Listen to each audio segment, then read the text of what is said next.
Praise the lord. ನಮಗೆ ಕರ್ತನ ರಕ್ಷಕನಾಗಿರುವಂತಹ ಯೇಸು ಕ್ರಿಸ್ತರ ಅತಿ ಪರಿಶುದ್ಧವಾದ ನಾಮದಲ್ಲಿ ನಾನು ಮುನ್ನೊಂದಿಸ್ತಾ ಮತ್ತೊಂದು ಸಂದೇಶ ಜೊತೆ ನಾನು ಮುಂದೆ ಬಂದೇನೆ. ದೇವರ ಹಸ್ತವು ತಾನೇ ಕಳೆದ ದಿನವೆಲ್ಲ ನಿಮ್ಮನ್ನು ನನ್ನನ್ನು ಆತ್ಮಿಕವಾಗಿ ವಾಕ್ಯಗಳ ಮೂಲಕವಾಗಿ ಬಲಪಡಿಸಿ ಚೈತನ್ಯಗೊಳಿಸಿ ಜೊತೆಗಾರರಾಗಿದ್ದು ನಡೆಸ್ತಿದ್ದಾರೆ. ವೈಯಕ್ತಿಕವಾಗಿ ನಮ್ಮ ಅಗತ್ಯಗಳನ್ನ ಪೂರೈಸಿ ನಾವು ಕೈ ಮಾಡ್ತಕ್ಕಂಥ ಕೆಲಸಗಳನ್ನ ಆಶೀರ್ವದಿಸಿ ಕಾದು ಪೋಷಿಸಿ ಜೊತೆಗಾರರಾಗಿದ್ದು ನಡೆಸ್ತಿರುವುದಕ್ಕಾಗಿ ದೇವರಿಗೆ ಸ್ತುತಿಯು ಘನವು ಮಹಿಮೆಯು ಸದಾ ಕಾಲವು ಸ್ವಂತವಾಗಿರಲಿ. ಆಮೇನ್.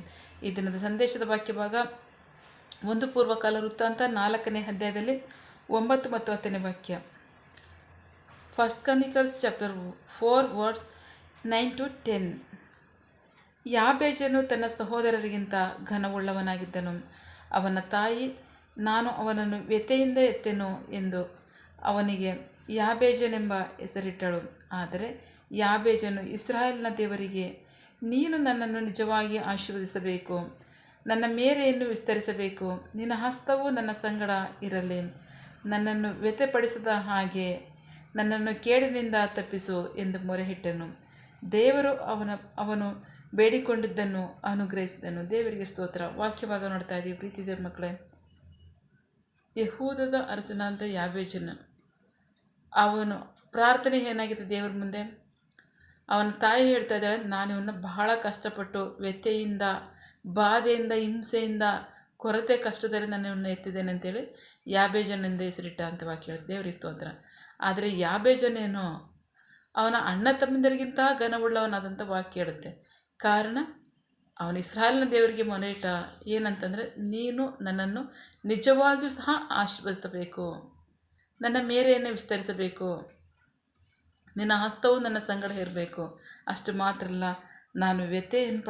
ನನ್ನನ್ನು ವ್ಯಥೆಪಡಿಸಿದ ಹಾಗೆ ನನ್ನನ್ನು ಕೇಡಿನಿಂದ ತಪ್ಪಿಸು ಎಂದು ಮೊರೆಯಿಟ್ಟನು. ದೇವರಿಗೆ ಸ್ತೋತ್ರ. ದೇವರು ಅವನ ಪ್ರಾರ್ಥನೆಯನ್ನು ಕೇಳಿ ಅದನ್ನು ಅನುಗ್ರಹಿಸಿರುವಂಥ ವಾಕ್ಯ ಇರುತ್ತೆ. ಪ್ರಾರ್ಥನೆ ನಾವು ದಿನ ಮಾಡ್ತೀವಿ. ಪ್ರಾರ್ಥನೆ ಮಾಡಲೇಬೇಕಂದ್ರೆ ಖಂಡಿತ ಪ್ರಾರ್ಥನೆ ಮಾಡಲೇಬೇಕು. ಪ್ರತಿಯೊಬ್ಬರು ಸಹ ಪ್ರತಿದಿನವೂ ಸಹ ಪ್ರಾರ್ಥನೆ ಮಾಡಲೇಬೇಕು. ಪ್ರಾರ್ಥನೆಗೆ ಯಾವುದೇ ಸಮಯ ಇರಲ್ಲ, ಸ್ಥಳ ಇರಲ್ಲ, ಕಾಲ ಇರಲ್ಲ, ಏನೂ ಇರಲ್ಲ. ನೀವು ಎಲ್ಲಿರ್ತೀರ, ನೀವು ಹೇಗೆ ಯಾವ ಸಹಾಯ ನಿಮಗೆ ಬೇಕು, ಆ ಸಹಾಯಕ್ಕೆ ನೀವು ಇರೋ ಜಾಗದಿಂದಲೇ ತಕ್ಷಣವೇ ನೀವು ಪ್ರಾರ್ಥನೆ ಮಾಡಬೇಕು. ಇದು ಪ್ರಾರ್ಥನೆ ಮಾಡೋ ಸಮಯ ಅಲ್ಲ, ನಮ್ಮ ಮನಸ್ಸು ಸರಿ ಇಲ್ಲ, ನಮಗೆ ಸಮಯ ಏನೋ ಒಂದು ಹೇಳ್ಕೊಂಡು ತಪ್ಪಿಸ್ಕೊತಿರ್ತಾರೆ. ಎಲ್ಲಿವರೆಗೆ ಅಂದರೆ ಅವರು ಸುರಕ್ಷಿತವಾಗಿ ಚೆನ್ನಾಗಿರೋವರೆಗೆ. ಕಷ್ಟ ಬಂದಾಗ ದೇವರು ಸಹಾಯ ಮಾಡಲಿಲ್ಲ, ಕೊರತೆ ಬಾಧೆ ಬಂದಾಗ ದೇವರು ಸಹಾಯ ಮಾಡಲಿಲ್ಲ ಅಂತಾರೆ. ಸೊ ಪ್ರಾರ್ಥಿಸುವುದಕ್ಕೆ ಮಾತ್ರ ಸಮಯ ಇಲ್ಲ, ಮನಸ್ಸು ಸರಿ ಇಲ್ಲ, ಅಯ್ಯೋ ತುಂಬ ಮನೇಲಿ ಕೆಲಸ ಜಾಸ್ತಿ, ಸೊ ಏನಾದರೂ ಒಂದು ನೆಪ ಹೇಳ್ತಾರೆ. ಆದರೆ ಪ್ರಾರ್ಥನೆ ಅಂತಕ್ಕಂಥದ್ದು ಬಹಳ ಬಹಳ ಬಹಳ ಪ್ರಮುಖವಾದದ್ದು. ದೇವರಿಗೆ ಸ್ತೋತ್ರ. ಅವನು ಹೇಳ್ತಾ ಇದ್ದಾನೆ, ನನ್ನನ್ನು ನಿನ್ನ ಹಸ್ತ ನನ್ನ ಸಂಗಡ ಇರಬೇಕು. ನೋಡಿ, ಅವನಿಗೆ ಆಶೀರ್ವಾದನೇ ಇರ್ಬೋದು, ಅಥವಾ ಅವನು ಆಳೋದಕ್ಕೆ ದೇಶನೇ ಇರ್ಬೋದು, ಎಷ್ಟೇ ಐಶ್ವರ್ಯ ಇರ್ಬೋದು. ಆದರೆ ದೇವರ ಹಸ್ತ ಅವನ ಸಂಗಡ ಇಲ್ಲದಿದ್ದರೆ ಅವನಿಗೆ ರಕ್ಷಣೆ ಉಂಟಂದರೆ ಖಂಡಿತ ರಕ್ಷಣೆ ಇಲ್ಲ. ಅಷ್ಟು ಮಾತ್ರ ಅಲ್ಲ, ಶೋಧನೆಗಳು ಬರ್ದಿರ್ತಾರೆ, ನನ್ನ ತಪ್ಪಿಸು, ಕೇಡಿನಿಂದ ತಪ್ಪಿಸು ಅಂತ ಅವನು ಕೇಳ್ತಾ ಇದ್ದಾನೆ. ದೇವರಿಗೆ ಸ್ತೋತ್ರ. ಹೌದು, ಕೇಡೇನಾದ್ರು ಇದ್ದರೆ ನಾವು ಸಮಾಧಾನವಾಗಿರೋಕ್ಕೆ ಸಾಧ್ಯನ, ಅಭಿವೃದ್ಧಿ ಹೊಂದೋಕ್ಕೆ ಸಾಧ್ಯನ, ಅಥವಾ ಇರ್ತಕ್ಕಂಥದ್ದನ್ನ ನಾವು ಕಾಪಾಡ್ಕೊಳ್ಳೋಕೆ ಸಾಧ್ಯ ಅಂದರೆ ಖಂಡಿತ ಕಾಪಾಡ್ಕೊಳ್ಳೋಕೆ ಸಾಧ್ಯ ಇಲ್ಲ. ಅದಕ್ಕೆ ಬಹಳ ಪ್ರಮುಖವಾಗಿ ಪ್ರಾರ್ಥನೆಯಲ್ಲಿ ನಮ್ಮನ್ನು ಕೇಡಿನಿಂದ ತಪ್ಪಿಸಿ, ದೇವರೇ ನಮ್ಮನ್ನು ಕೇಡಿನಿಂದ ತಪ್ಪಿಸು. ಬಹಳ ಪ್ರಮುಖವಾಗಿ ನಮಗೆ ಪ್ರಾರ್ಥನೆ ಕಳಿಸಲ್ಪಟ್ಟಿದೆ.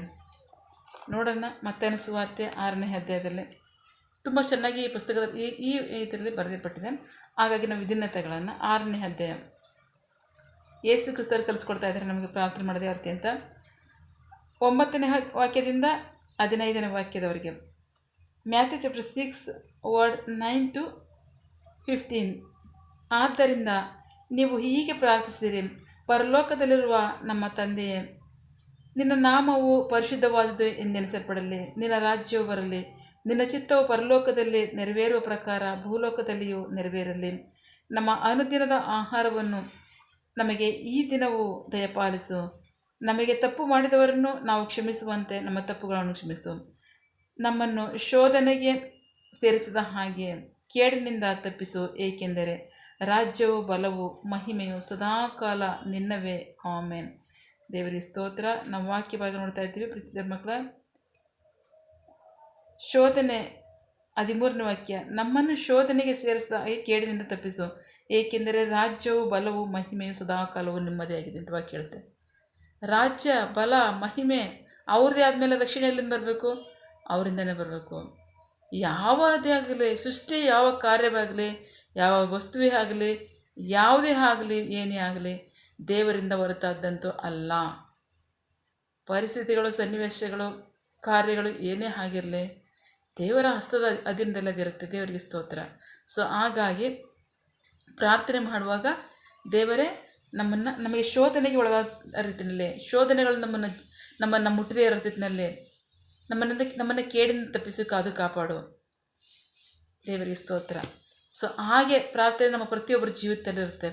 ಪ್ರತಿ ಸಮಯದಲ್ಲೂ ನಮಗೆ ಶೋಧನೆಗಳು ಬರುತ್ತೆ, ಪ್ರತಿ ಸಮಯದಲ್ಲೂ ನಮಗೆ ಪರೀಕ್ಷೆಗಳು ಬರುತ್ತೆ, ಪ್ರತಿ ಸಮಯದಲ್ಲೂ ಸಹ ನಮಗೆ ಕೇಡನ್ನು ಬಯಸ್ತಕ್ಕಂಥದ್ದು ಇದ್ದೇ ಇರುತ್ತೆ. ಸೊ ಅದನ್ನು ತಪ್ಪಿಸ್ಬೇಕಾ? ರಕ್ಷಣೆ ಬೇಕಾ? ದೇವರ ಹಸ್ತ ನಮ್ಮ ಸಂಗಡ ಇರಬೇಕು. ದೇವರ ಹಸ್ತ ನಮ್ಮ ಸಂಗಡ ಇರೋದಾದರೆ, ಏಕೆಂದರೆ ರಾಜ್ಯ, ಘನ, ಮಹಿಮೆ, ಅಧಿಕಾರ ಸಮಸ್ತವೂ ಸಹ ಅವಧಿ ಆಗಿದೆಯಲ್ಲ. ಸೊ ಹಾಗಾಗಿ ಅವರ ಹಸ್ತ ನಮ್ಮ ಸಂಗಡ ಇದ್ದು ನಮ್ಮನ್ನು ಅದನ್ನು ತಪ್ಪಿಸಿ ಕಾಪಾಡಬೇಕಾಗಿದೆ. ಹಾಗಾಗಿ ಪ್ರಾರ್ಥನೆ ಪ್ರತಿಯೊಬ್ಬರ ಜೀವಿತದಲ್ಲೂ ಸಹ ಭಾಳ ಪ್ರಮುಖವಾದ್ದು. ಯಾಬೇಜನ ಪ್ರಾರ್ಥನೆ ಮಾಡಿದ ದಿನನೇ ಅದನ್ನು ಹೊಂದ್ಕೊಂಡ ಇಲ್ಲ. ಯಾಬೇಜನ ಪ್ರಾರ್ಥನೆ ಯಾಬೇಜನು ಹೊಂದ್ಕೊಂಡ್ರೂ ಸಹ ಅದರಲ್ಲಿ ಬಹಳ ಸಮಾಧಾನದಲ್ಲಿದ್ದನ ಇಲ್ಲ. ಕಷ್ಟ ಇತ್ತು, ಪರೀಕ್ಷೆಗಳಿತ್ತು, ಶೋಧನೆಗಳಿತ್ತು. ಅವನು ಪ್ರಾರ್ಥನೆ ಮಾಡಿದ ದಿನನೇ ಅದನ್ನು ಹೊಂದ್ಕೊಂಡಿಲ್ಲ. ಆದರೆ ಅದಕ್ಕೋಸ್ಕರ ಕಾಯ್ತಿದ್ದ. ಅದಕ್ಕೋಸ್ಕರ ತಾಳ್ಮೆಯಿಂದ ಕಾದಿದ್ದು ಅವನು ಅದನ್ನು ಹೊಂದ್ಕೊಂಡಿದ್ದಾನೆ. ಹೊಂದ್ಕೊಂಡ್ಮೇಲೆ ಅದರ ಸಮಾಧಾನದಲ್ಲಿರೋಕ್ಕಾದಂದ್ರೆ ಅದಲ್ಲೂ ಇಲ್ಲ. ಅದನ್ನು ರಕ್ಷಣೆ ಮಾಡೋದಕ್ಕೆ ದೇವರು ಬೇಕು ಅಂದರೆ ದೇವರ ಹಸ್ತ ನಮ್ಮ ಸಂಗಡ ಇರಲೇಬೇಕು. ದೇವರ ಹಸ್ತ ನಮ್ಮ ಸಂಗಡ ಇರೋದ್ರ ಮಾತ್ರ ನಮಗೆ ಆಶೀರ್ವಾದವೂ ಇರುತ್ತೆ, ಅಭಿವೃದ್ಧಿನಿರುತ್ತೆ, ರಕ್ಷಣೆನಿರುತ್ತೆ, ಸಮಾಧಾನವಿರುತ್ತೆ. ಸೊ ಹಾಗಾಗಿ ನಾವು ಅವ್ರನ್ನ ಹೊರತುಪಡಿಸಿ ನಾವೇನು ಮಾಡೋಕ್ಕಾಗಲ್ಲ, ಏನು ಹೊಂದ್ಕೊಳ್ಳೋಕ್ಕಾಗಲ್ಲ. ಸೊ ನಂಬಿಗಸ್ತರಾಗಿ ವಿಧೇಯರಾಗೋಣ. ಆಮೇಲೆ ಪ್ರಾರ್ಥಿಸಿಕೊಳ್ಳೋಣ. ಸಕಲ ಸೃಷ್ಟಿಕರ್ತನೆ, ಸರ್ವಾಧಿಕಾರಿಯೇ, ಸಾರ್ವಭೌಮನೆ, ಉನ್ನತನೇ, ಮಹೋನ್ನತನೇ, ಮಹಾಪರಿಶುದ್ಧನೇ, ಪ್ರೀತಿ ಸ್ವರೂಪನೇ, ನೀತಿವಂತನೇ, ಅಧಿಪತಿಯೇ, ಸೇನಾಧೀಶ್ವರನೇ, ಇರುವಾತನೇ, ಸರ್ವವ್ಯಾಪಿಯೇ ಸಪ ಇದನ್ನು ವಾಕ್ಯಗಳ ಮೂಲಕವಾಗಿ ನಮ್ಮ ಸಂಗಡ ಮಾತಾಡಿದಂತಹ ನಿಮ್ಮ ಪ್ರೀತಿಗಾಗಿ ನಂಬಿಗಸ್ಗೆ ನಿಮಗೆ ಸ್ತೋತ್ರ. ಕರ್ತನೆ, ಯಾಬೇಜನ ಪ್ರಾರ್ಥನೆ, ಅವನ ತಾಯಿ ಇವನು ನಾನು ಬಹಳ ವ್ಯಥೆಯಿಂದ, ದುಃಖದಿಂದ, ಕಷ್ಟದಿಂದ ನಾನು ಎತ್ತಿದ್ದೇನೆ ಅಂತ ಅವನಿಗೆ ಯಾಬೇಜನನ್ನು ಬೇಸರಿಟ್ಟು, ಆದರೆ ಅದನ್ನು ಕೇಳಿ ಅವನ ಸಹೋದರರು, ಅವನ ಬಂಧುಗಳು ಅವನ್ನ ಅಂದಿರ್ಬೋದು, ಹಂಗಿಸಿರ್ಬೋದು, ಅವನ ಹೃದಯದಲ್ಲಿ ನೋವು ಬಂದಿರ್ಬೋದು. ಆದರೆ ಅವನ ಹೃದಯದ ನೋವನ್ನು ಅವನು ನಿಮ್ಮ ಮುಂದೆ ಇಟ್ಕೊಂಡ, ನಿಮ್ಮ ಮುಂದೆ ಒಪ್ಪಿಸ್ಕೊಟ್ಟ. ನೀವು ಮಾತ್ರ ಅದನ್ನು ಬಿಡಿಸಲು ಸಾಧ್ಯ, ನೀವು ಮಾತ್ರ ಪರಿಸ್ಥಿತಿನ ಬದಲಾಯಿಸಲು ಸಾಧ್ಯ ಅಂತ ನಿಮ್ಮಲ್ಲಿ ಭರವಸೆ ಇಟ್ಟು ಅವನು ಪ್ರಾರ್ಥನೆ ಮಾಡಿ ಅವನು ಆಶೀರ್ವಾದವನ್ನು ಹೊಂದ್ಕೊಂಡು ಅದರಲ್ಲಿ ಸಂರಕ್ಷಣೆಯನ್ನು, ಅಭಿವೃದ್ಧಿಯನ್ನು ಹೊಂದ್ಕೊಂಡಿದ್ದಾನೆ. ನಿಮ್ಮ ಹಸ್ತದ ರಕ್ಷಣೆ ಅವನಿಗೆ ಸದಾಕಾಲವೂ ಇತ್ತಂತ ವಾಕ್ಯ ಹೇಳುತ್ತೆ. ಸ್ವಾಮಿ ಏಸಪ್ಪ, ನಿನ್ನ ಜನರಿಗೆ ನಿನ್ನ ಸಹಾಯ ಇರಲಿ ಅಪ್ಪ. ಏಸಪ್ಪ, ಅವ್ರನ್ನ ಶೋಧನೆಗಳಿಂದ ತಪ್ಪಿಸಿ ಕಾಪಾಡಿ. ಪ್ರಾರ್ಥನೆ ಮಾಡೋಕ್ಕಾಗದೆ, ಪ್ರಾರ್ಥನೆ ಮಾಡೋಕ್ಕೆ ಸಮಯ ಇಲ್ಲ ಅಂತ ನೆಪ ಹೇಳಿಕೊಂಡು ಅಷ್ಟು ಮಾತ್ರ ಇಲ್ಲ, ಅವ್ರು ಯಾವುದೋ ಒಂದು ಒತ್ತಡದಲ್ಲಿ ಅದು ನಿರ್ಲಕ್ಷ್ಯ ಮಾಡಿ ಅವ್ರ ಕಷ್ಟದಲ್ಲಿ, ಸಮಸ್ಯೆಯಲ್ಲಿ ಸಿಕ್ಕಾಕೊಂಡಾಗ ದೇವರನ್ನ ನಮ್ಗೆ ಸಹಾಯ ಮಾಡ್ತಿಲ್ಲ ಅಂತ ಅವರು ಅಪವಾದ ಒಪ್ಪಿಸ್ಕೊಂಡು ಅಪರಾಧ ಸ್ಥಾನದಲ್ಲಿ ಜೀವಿಸೋದಕ್ಕಿಂತ ಮುಂಚಿತವಾಗಿ ಅವ್ರ ಜೀವಿತದಲ್ಲಿ ಪ್ರಾರ್ಥನೆಯನ್ನು ಮಾಡಿ ನಂಬಿಗಸ್ತನಾದ ದೇವರ ನಿನ್ನ ರಕ್ಷಣೆಯನ್ನು ಹೊಂದ್ಕೊಂಡು, ನಿನ್ನ ಸಹಾಯವನ್ನು ಹೊಂದ್ಕೊಂಡು ಅವರು ಆಶೀರ್ವಾದವಾಗಿಯೂ, ಸಮಾಧಾನವಾಗಿಯೂ, ಅಭಿವೃದ್ಧಿಯಾಗಿಯೂ ಅಂತ ಜೀವಿಸುವಂತೆ ನಿನ್ನ ಜನರನ್ನು ಒಪ್ಪಿಸ್ಕೊಳ್ತಕ್ಕಂಥ ಒಬ್ಬೊಬ್ಬರನ್ನು ಆಶೀರ್ವಾದ ನಡೆಸಿ. ಆಮೇನ್. ನಿನ್ನ ಜನರು ಕೈಟ್ ಮಾಡ್ತಕ್ಕಂಥ ಕೆಲಸವನ್ನು ಆಶೀರ್ವದಿಸು, ಅವರ ಅಗತ್ಯಗಳನ್ನ ಪೂರೈಸು, ಕೊರತೆಗಳು ನೀಗಿಸು. ಆಮೇನ್. ಯಾವ ಕಾರ್ಯದಲ್ಲಿ ಅವರು ನಿರೀಕ್ಷೆಯುಳ್ಳವರಾಗಿದ್ದಾರೆ, ಮಕ್ಕಳ ವಿದ್ಯಾಭ್ಯಾಸ, ಆರೋಗ್ಯ, ಅವರ ಜೀವನ ಅಗತ್ಯಗಳು, ಯವನಸ್ಥರ ವಿದ್ಯಾಭ್ಯಾಸ, ಆರೋಗ್ಯ, ಅವರ ಜೀವನ ಅಗತ್ಯಗಳು, ಕೆಲಸ, ಬಿಸಿನೆಸ್, ಸೇವೆ, ವಿವಾಹ ಕಾರ್ಯ, ವಯಸ್ಸಾದವರ ಜೀವನ ಅಗತ್ಯಗಳು, ಆರೋಗ್ಯ, ಸೇವೆ, ಯಾವ ಕಾರ್ಯದಲ್ಲಿ ಅವರು ನಿರೀಕ್ಷೆಯುಳ್ಳವರಾಗಿದ್ದಾರೆ ಆ ಕಾರ್ಯದಲ್ಲಿ ತಕ್ಕ ಸಮಯದಲ್ಲಿ ನಿಮ್ಮ ಚಿತ್ತಾನುಸಾರಗಳನ್ನು ಹೊಂದ್ಕೊಳ್ಳಿ. ಆಮೇನ್. ನೀವು ಹಾಗೆ ಮಾಡೋ ಪ್ರೀತಿಗಾಗಿ ನಂಬಿಗಸ್ಗೆ ನಿಮಗೆ ಸ್ತೋತ್ರ. ನಮ್ಮ ಪ್ರಾರ್ಥನೆಯನ್ನು ಕೇಳಿದ್ದೀರಾ, ಅದರಂತೆ ನಡೆಸ್ತಿರೋದಕ್ಕಾಗಿ ಸ್ತೋತ್ರ.